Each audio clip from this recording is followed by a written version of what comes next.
Gemeinsame Geschichte, gemeinsame Gegenwart, gemeinsame Zukunft.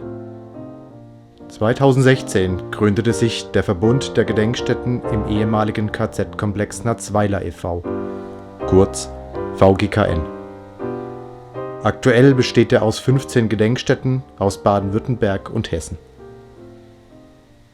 Jedes Außenlager des Konzentrationslagers Natzweiler hat seine eigene Geschichte. Privatpersonen, Bürgerinitiativen und Vereine erforschen diese und leisten damit wertvolle Erinnerungsarbeit vor Ort. Die gemeinsame Geschichte der einzelnen Lager veranlasste uns, auch die geschichtlichen Gemeinsamkeiten aufzuzeigen und zusammen aktuelle historisch-politische Bildungsarbeit zu leisten. Das Konzentrationslager Natzweiler wurde im Mai 1941 als einziges KZ-Hauptlager im besetzten bzw. in diesem Fall annektierten Frankreich errichtet, um in den elsässischen Vogesen rosa Granit für Albert Speers Großbauprojekte abzutragen. Die Häftlinge mussten also unter wirklich unmenschlichen Bedingungen schwere Zwangsarbeiten in den Steinbrüchen verrichten. Auch wurde das KZ Natzweiler für pseudomedizinische Menschenversuche an Häftlingen genutzt.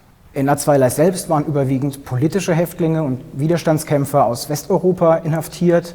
Später wurden dann auch Menschen aus eigentlich allen von Deutschland besetzten Ländern in den KZ-Komplex Natzweiler verschleppt, darunter viele Jüdinnen und Juden, insbesondere aus Polen, Ungarn, dem Baltikum und Griechenland.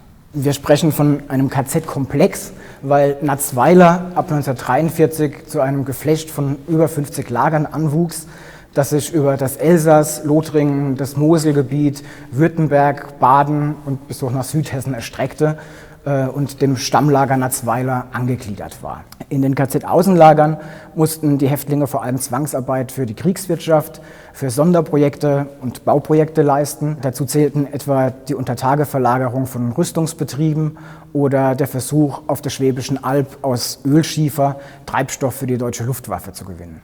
Eine Besonderheit im nationalsozialistischen KZ-System ergab sich im Sommer 1944, als das Hauptlager Natzweiler zusammen mit den linksrheinischen Außenlagern aufgelöst wurde, die rechtsrheinischen Lager dagegen bis zum Frühjahr 1945 weiter bestanden und sogar expandierten.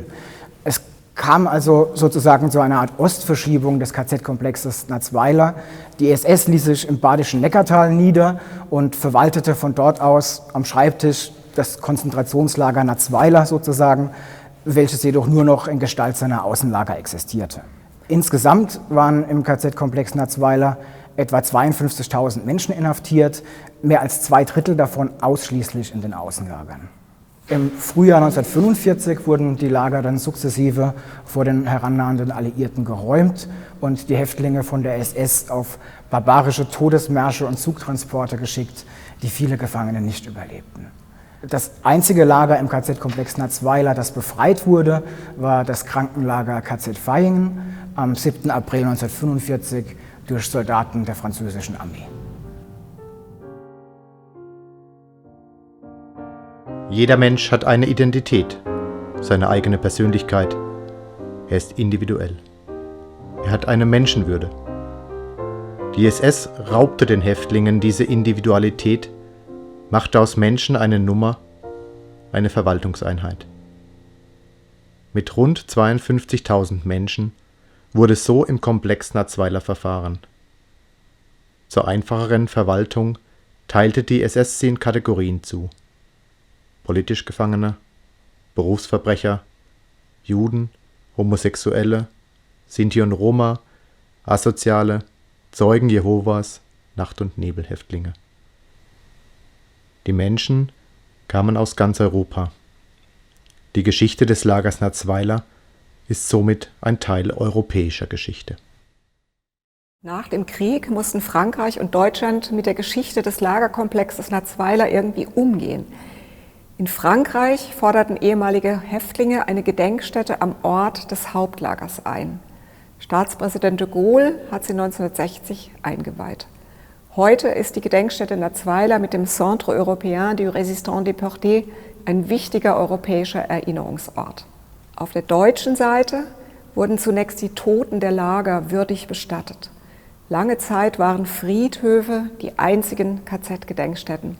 Über die Reste der Lager und Industriebauten wuchs buchstäblich Gras. Die Geschichte der Außenlager schien vergessen. Und doch war sie unterschwellig da. Zu viele Leute hatten sie mit angesehen.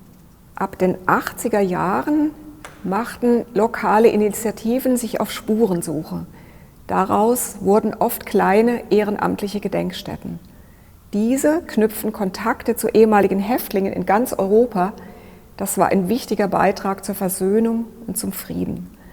Als Lernorte werden die Außenlagergedenkstätten von der Landeszentrale für politische Bildung Baden-Württemberg unterstützt. Fast 50 Jahre lang lief die Erinnerung an das KZ Natzweiler in Deutschland und Frankreich getrennt. Dann wurden Forschungsergebnisse schließlich geteilt. Eine wichtige Rolle spielte dabei die Arbeit des Straßburger Historikers Robert Stegmann. Ab dem neuen Jahrtausend nahm die Erinnerung grenzübergreifenden Charakter an. Dann hat man Projekte wirklich gemeinsam umgesetzt. Die Zusammenarbeit der Natzweiler Gedenkstätten in Baden-Württemberg wurde ebenfalls enger. 2016 gründeten sie den Verbund der Gedenkstätten im ehemaligen KZ-Komplex Natzweiler. Der VGKN bündelt übergreifende Projekte und ist Ansprechpartner für die französische Seite. Das ist eine neue Stufe der Zusammenarbeit. 2018 hat die Europäische Union diese grenzüberschreitende Zusammenarbeit mit dem Europäischen Kulturerbesiegel ausgezeichnet.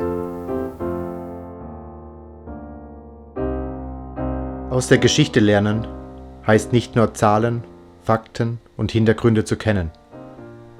Es meint vielmehr auch, Menschen verschiedenster Altersgruppen und Interessen eine Auseinandersetzung mit der Geschichte durch unterschiedlichste Zugänge zu ermöglichen. Durch Kunst und Musik, Möglichkeiten zur Recherche oder auch Fortbildungen. Die Mehrzahl der VGKN-Projekte führen wir gemeinsam mit unseren französischen Partnern durch. Dabei konzentrieren wir uns auf 4 Hauptzielgruppen: Forschende, Jugendliche, Angehörige ehemaliger Häftlinge und Interessierte jeden Alters an der Geschichte des Lagerkomplex Natzweiler. Alle Projekte sollen erinnern, Geschichte vermitteln und Reflexionen anstoßen.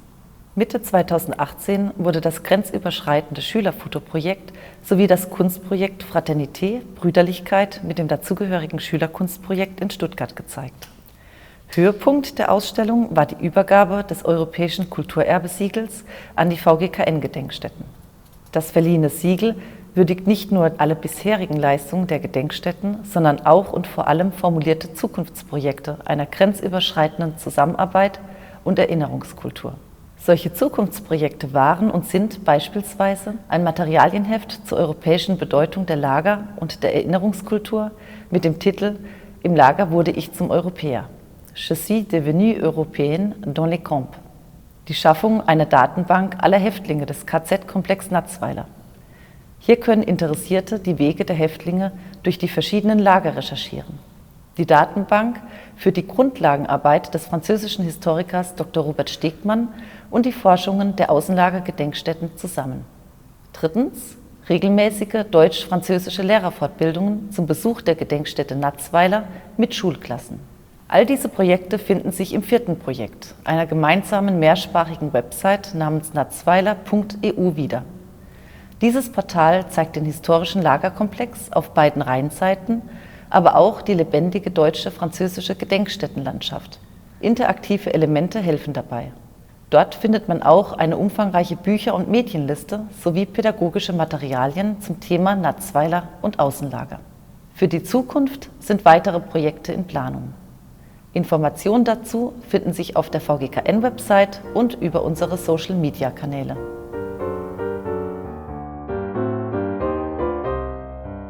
Die Gemeinsamkeiten aus der Geschichte sind Motivation für unsere Arbeit in der Gegenwart, damit Erinnerungsarbeit eine Zukunft hat.